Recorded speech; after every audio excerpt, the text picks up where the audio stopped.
So I got a question for you. What do you do when your pipeline goes to zero? Now, if you're like most top producers, you say, that never happens. I always have a pipeline.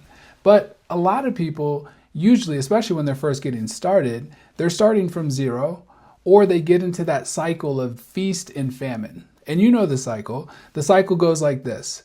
You need some deals, so you start working really hard. Next thing you know, you drum up a lot of business and you finally close maybe 1, 2, or 3 deals. You get a big payday, and then what do? You breathe a sigh of relief and you relax. And then what happens is your activity slows down, and then you get back to a zero pipeline. So what do the top producers do?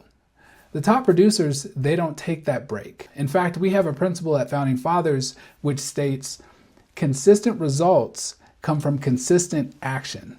We need to find a rhythm that we can consistently keep up with so that we don't have that roller coaster of feast and famine. So in this video, I'm going to share a little internal training video for what we share with our franchisees. So I'm going to give you a little look behind the curtain so you can see. It's an animated video, kind of animating the principles of what do you do to ensure that you're staying productive even when your pipeline gets low. I'm going to give you a secret too. If you're being super consistent, but you're not being efficient, what happens? You could waste a lot of energy, right? And have you been there before? I know I have, where you just get out there and you're hustling and you're working and you're thinking, hey, if I'm sweating, that means I'm working hard. And let me give you a hint. Working hard isn't the same as working smart. We've heard that, right? But really think about that. Have there been times where you've worked really hard, you poured your heart into a deal, and then it just all fell apart? Of course you have, right? So it's not just about being consistent in your action, it's about being efficient in your action. So in this video, I'm going to show you an internal training video. It's an animated video that we created to help our franchisees and help you learn how to be efficient in your action. Let's check it out. When the market slows down and your phone stops ringing, panic starts to set in. You stare at your pipeline, watch it shrink, and feel an overwhelming pressure to just put something together. That pressure leads to a dangerous trap. You start entertaining low down payment finance buyers who barely meet minimum requirements. It creates an illusion of productivity. You feel like you're moving a deal forward just because you're busy. But look at the actual cost. When you put a home under contract with a marginal finance buyer, you are locking up that property for a solid 45 days. For a month and a half, that home is completely untouchable.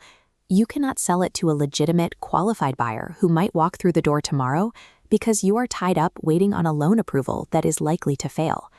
Top producers operate differently. They don't rely on hope.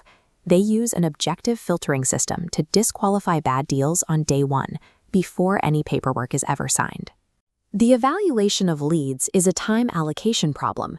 You only have a finite number of working hours in a month, and who you choose to spend them with dictates your income. Spending your time on a deemed contract is actively destructive to your ROI.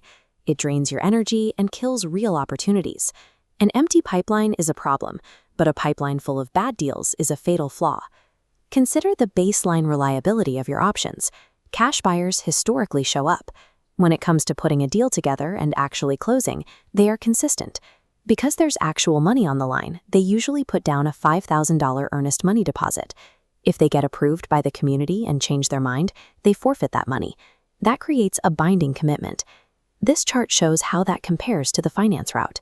A finance buyer has to clear 2 hurdles: getting approved to live in the community and getting approved by underwriting for the loan. Because they are financing, they usually don't have much cash on hand. They might put down $1,500. If they hit a snag with the lender, they back out, get their money returned, and you're left with nothing. Then come the out-of-pocket costs. The lender requires an appraisal, which can be $300 or more. They need a homeowner's insurance premium and often have unexpected closing costs. If you have a finance buyer who only has $5,000 total, they cannot absorb those extra hits. The minute they have to come out of pocket for an unexpected fee, the deal collapses. You've just traded 45 days of intense effort for an outcome that was mathematically destined to fail from the start. To protect your time, you have to adopt a strict policy. You only work with cash buyers or highly qualified finance buyers. There is no middle ground. This chart establishes the threshold for a highly qualified finance buyer. It starts at $10,000 down. Any less, and you are highly exposed to those out-of-pocket deal killers. Next is their capacity to pay. If lot rent is $1,000 and the mortgage is $500, that's $1,500 a month. To maintain a safe debt-to-income ratio, they need a monthly income between $3,000 and $5,000. Finally, look for a clean 7-year credit history. Any bankruptcy, foreclosure, or eviction in that window is a hard stop. It will kill the community approval before they even talk to a loan officer. Beyond the numbers, they need a pressing reason to move. People who are just casually browsing will walk away at the very first sign of friction. Enforcing these strict minimums creates a smaller prospect pool, but it ensures that every hour you spend on a file actually moves toward a successful closing. Getting accurate numbers from a buyer is difficult because whatever they tell you up front is usually only half the truth. They hold their cards close because they don't want to expose their financial flaws to a stranger. They are trying to make a good impression, so they hide the bad news. You break through that resistance by moving past the transaction and into their personal world. Ask about their work, where their kids go to school, or what they hope to achieve with this move. This level of detail reveals the actual problem you are solving. You might find out a move is driven by a divorce, a job change, or a deep-seated need for the security of home ownership. Once you look at this decision tree and find their why, you have to position yourself as an advocate. You need to verbally distance yourself from the entities that approve or deny them. Tell them explicitly, the lender and the community are the ones looking for specific criteria. You aren't one of them. You are on the buyer side of the table, helping them navigate those approvals. Embracing these deep personal conversations early on is the only reliable way to get them to show you their real hand.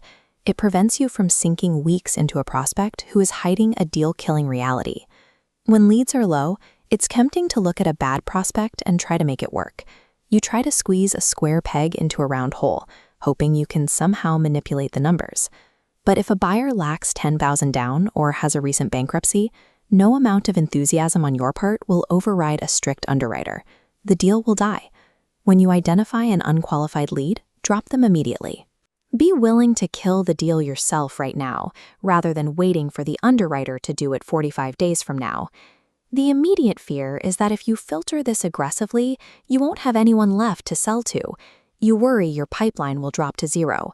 Having 0 leads is a solvable problem. Harboring bad leads is a fatal flaw. It consumes your time and traps your inventory, guaranteeing you make $0 while working to exhaustion. If you filtered your pipeline down to nothing, there is only one way to rebuild it. You have to get into flow. Flow is a measurable metric, the frequency of your interactions with real people. You have to get up from your desk. You cannot sit in the office waiting for the phone to ring or relying entirely on inbound digital inquiries. Physically walk the communities, talk to the park managers, have conversations with the residents, the maintenance teams, and the local contractors. Pick up the phone and start calling through your database. Being present in these environments puts you in the path of information you won't find online. You hear about upcoming moves from maintenance workers, or find motivated buyers through casual conversations with residents. High standards require high activity. So let me ask you a question. Was that video helpful? And was there something that you could take away and apply to your business immediately? I'm hoping if there is something that you took away, it's first the power of flow. And that's getting in action, getting in contact with your customer database, getting in contact with the communities, the managers, and not getting in touch in a thirsty, desperate way where you come across with commission breath that you're desperate for a deal, but just getting in flow, finding out what's happening, looking for problems for you to solve. Ultimately, we get paid to solve problems, right? So I encourage you to give it a shot. That's one thing I hope that you got out of it. The other thing is being very wise about filtering your prospects. Like the video shared with you, in the beginning, when we have no prospects, we get excited about any prospects. Then we spin our wheels and waste our time, and it just breaks our heart for no good reason. So if even when we're desperate, we need to avoid getting desperate, but even when we're desperate and we have no leads, We want to get to a point where we're still being true to our principles of filtering down to qualified buyers and sellers so that we're not wasting our time. I hope this video was helpful for you. If you want to learn more, check out our website. It's mobilehomefranchise.com. We have a whole section there on free learning. I'll see you on the next video.